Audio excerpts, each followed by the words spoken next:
ગુજરાતમાં અત્યારે હાલ ઘણી બધી જગ્યાએ છૂટો છવાયો અને હળવો વરસાદ પડી રહ્યો છે ત્યારે આ જ વરસાદ હજી પણ આગામી દિવસમાં પડી શકે છે એવી શક્યતા હવામાન વિભાગ દ્વારા વ્યક્ત કરવામાં આવી છે। ગુજરાતમાં ચોમાસું ક્યારે પ્રવેશશે તેની સાથે અત્યારે હાલ નૈઋત્યનું ચોમાસું ક્યાં પહોંચ્યું છે તેને લઈને હવામાન નિષ્ણાંત પરેશ ગોસ્વામી છે એમના દ્વારા પણ આગાહી કરવામાં આવી છે। ત્યારે સમજીએ કે કયા એવા વિસ્તારો છે કે જ્યાં ગુજરાતમાં આગામી દિવસમાં પણ વરસાદ પડી શકે છે। નમસ્કાર, તમે જોઈ રહ્યા છો નિર્ભય ન્યૂઝ અને હું છું હંસિની।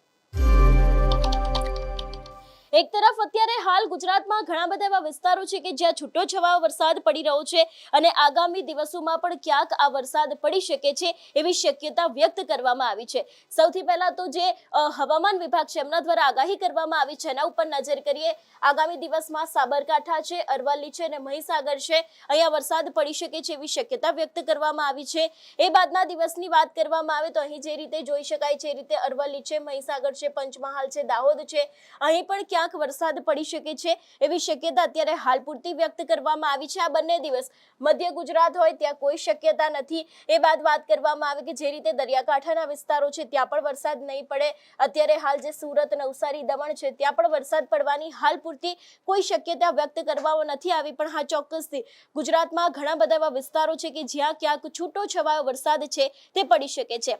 એ બાદ વાત કરવામાં આવે 1 તારીખની આસપાસ, એટલે કે જે રીતે હવે જૂન મહિનો બેસવાનો છે, અત્યારે હાલ જે મેના અંતિમ દિવસો ચાલી રહ્યા છે ત્યારે તો વરસાદ પડવાનો છે, પણ જૂનની શરૂઆતમાં આપણે જોઈ શકીએ છીએ બનાસકાંઠાની અંદર વરસાદ પડી શકે છે, સાબરકાંઠા છે, અરવલ્લી છે, મહીસાગર છે, પંચમહાલ, દાહોદ, છોટાઉદેપુર, ભાવનગર અને અમરેલી, એટલે જે રીતે અત્યારે હાલ જે આ દરિયાકાંઠાનો વિસ્તાર છે ત્યાં વરસાદ નથી પડવાનો, પણ હા ચોક્કસથી ધીરે ધીરે આ વરસાદ વધતો હોય એવું લાગી રહ્યું છે।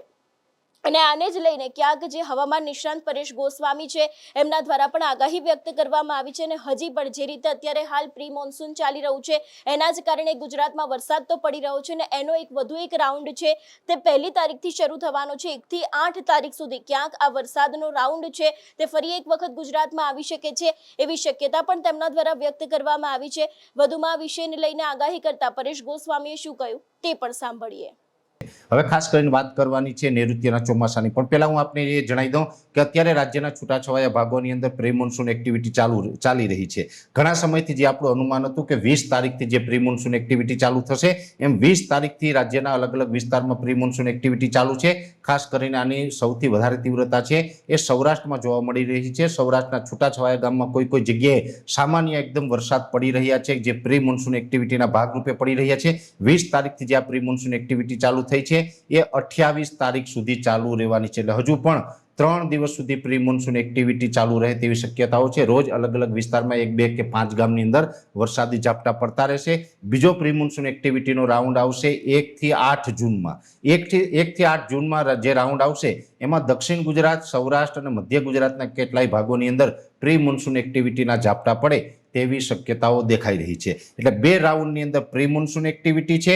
નૈઋત્યના ચોમાસા માટે હજુ આપણે રાહ જોવાની છે। જો નૈઋત્યના ચોમાસાની વાત કરવા જઈએ તો શનિવારે જે આપણે એક અનુમાન આપ્યું હતું કે પ્રી મોન્સૂન એક્ટિવિટી પછી જે ચોમાસું આગળ વધી રહ્યું છે અને એમાં પણ નૈઋત્યનું ચોમાસું છે એ શ્રીલંકાના ઉત્તર ભાગ ઉપર જે સ્થિર થયું હતું એ ગઈકાલથી ફરીથી મજબૂત થઈ અને આગળ વધવાનું ચાલુ કરી દીધું છે। અત્યારે નૈઋત્યનું ચોમાસું ઝડપથી આગળ ચાલી રહ્યું છે।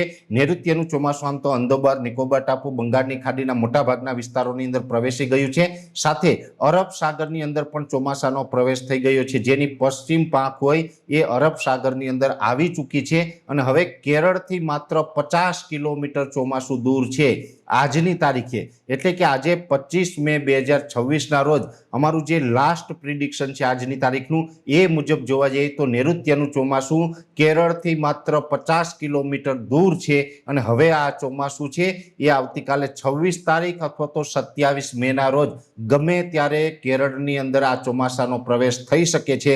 સામાન્ય રીતે જોવા જઈએ તો નૈઋત્યનું ચોમાસું છે એ કેરળમાં 1 જૂને પ્રવેશતું હોય છે। આ વર્ષે 4 થી 5 દિવસ ચોમાસાનો પ્રવેશ વહેલો થવા જઈ રહ્યો છે અને હવે લગભગ આવતીકાલે 26 મે 2026 અથવા 27 મે 2026 બેમાંથી કોઈ પણ દિવસે કેરળની અંદર ચોમાસાનો પ્રવેશ થશે અને એની જાહેરાત છે IMD દ્વારા કરવામાં આવશે। IMD એટલે કે ઇન્ડિયન મિટિયોલોજી ડિપાર્ટમેન્ટ, જેને આપણે કેન્દ્રીય હવામાન વિભાગ પણ કહીએ છીએ. કેન્દ્રીય હવામાન વિભાગ તરફથી નૈઋત્યના ચોમાસાની જાહેરાત 26 અથવા તો 27 મેએ કેરળમાં પહોંચી ગયું એવી રીતના કરવામાં આવે તેવી પૂરી શક્યતાઓ છે. ચોમાસું ત્યાં પહોંચીને પછી ઝડપથી આગળ વધશે. કેરળમાં ભલે ચોમાસું 4 અથવા તો 5 દિવસ વહેલું આવી રહ્યું છે, પણ ગુજરાતમાં એના નિયત સમયે જ આવશે. એટલે કે 15 જૂન આસપાસ 24 કે 36 કલાક વહેલું અથવા તો મોડું એ અપવાદરૂપ રહે, પણ 15 જૂન આસપાસ ગુજરાતની અંદર ચોમાસાનો પ્રવેશ થઈ શકે. પ્રવેશ કરતાની સાથે ઓલ ઓવર ગુજરાતમાં ચોમાસાના વરસાદનો લાભ મળે તેવી અપેક્ષાઓ કોઈએ નથી રાખવાની. 15 જૂન આસપાસ પ્રવેશ કરશે એટલે સૌરાષ્ટ્રના અમુક વિસ્તારો અને દક્ષિણ ગુજરાતના વિસ્તારોને લાભ મળે. બાકી બીજા રાઉન્ડ છે એ 22 જૂનથી આવશે અને એમાં મોટાભાગના ગુજરાતના વિસ્તારોને કવર કરે તેવી શક્યતાઓ છે. એટલે એ આપણે વાત છે એ પણ ઘણી વખત અવારનવાર વિડીયોની અંદર કરી ચૂક્યા છે, મીડિયાના મારફતથી પણ કરી ચૂક્યા છે.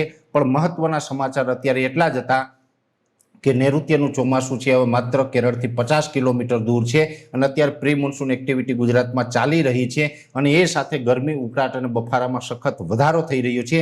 હજુ પણ આવનારા દિવસની અંદર તાપમાન નોર્મલ રહેશે, તાપમાન એવરેજ 36 થી 38 ડિગ્રીની રેન્જમાં રહેશે, પણ ઉકળાટ અને બફારો છે એની અંદર સખત વધારો થતો જશે અને સંપૂર્ણ જૂન મહિનો, આ મે મહિનાના બાકી રહેલા દિવસો અને જૂન મહિનો છે એના 30 દિવસ ઉકળાટ અને બફારા વચ્ચે આપણે પસાર કરવો પડે તેવી શક્યતાઓ હાલ લાગી રહી. અત્યારે હાલ તમારા વિસ્તારમાં વરસાદ છે કે કેમ અમને કમેન્ટ કરીને ચોક્કસથી જણાવજો. તેની સાથે અમારી ચેનલ નિર્ભય ન્યૂઝને લાઇક, શેર અને સબસ્ક્રાઇબ કરવાનું ભૂલશો નહીં. નમસ્કાર.